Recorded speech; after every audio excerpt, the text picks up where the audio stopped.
Aga Pilipinas. Saan ang dako ng mundo?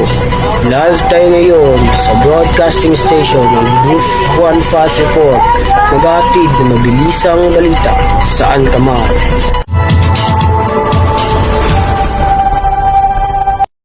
Ako po si James Santiago. Maghatid na mabilisang ulat. Ang militanteng grupong Abu Sayyaf naglabas ng ransom video tungkol sa kanilang bihag. Juan David, ibalita mo. Ang videong ito ay kuha ng isang miyembro ng Abu Sayyaf at ang bihag ay kinilalang si Eduardo Garcia, 21 taong gulang na nagtatrabaho bilang humanitarian aid worker sa nangyayaring kaguluhan sa Mindanao.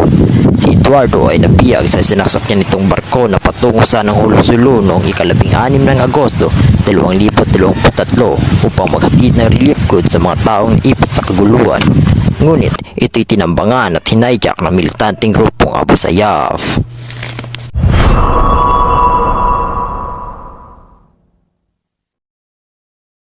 Ayon kay Abubakar al-Baghdadi, pinuno ng rebelding grupong Abu Sayyaf, hindi nila pakakawala ng bihag kapag hindi magbibigay ang gobyerno ng 20 milyong pisong ransom money para sa kalayaan ni Eduardo Garcia.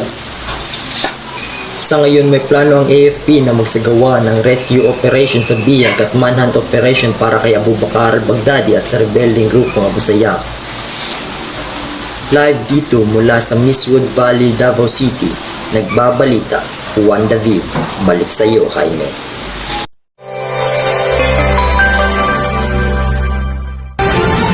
Netizen na bahala sa isang asteroid na namataan ng NASA sa labas ng ating planeta.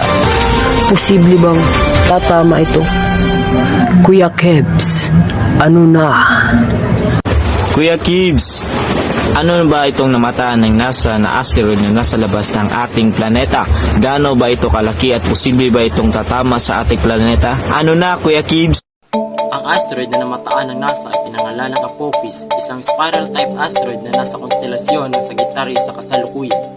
Ito ay nadiskubre ng 3 astronomer na sina David J. Tollin, Roy A. Tucker at Fabrizio Bernardi noong Hunyo 11, 2004. May laki itong humigit kumulang 1,100 talampakan at lapad na 335 metro ang haba. Posible nga bang tatama ito sa ating planeta? Ayon sa NASA, meron lamang itong 2% tatama sa ating planeta. Ibig sabihin, ito ay dadaan lang sa ating planeta at magpa-flyby. Samantala, para malaman ang trivia sa likod nitong viral na balitang ito, i-tweet lang or mag-comment lang ng hashtag Kuya Kibs Anna. Magbabalik ang G1 Fast Report. Finger and clover, they go together. Finger and clover, my love affair.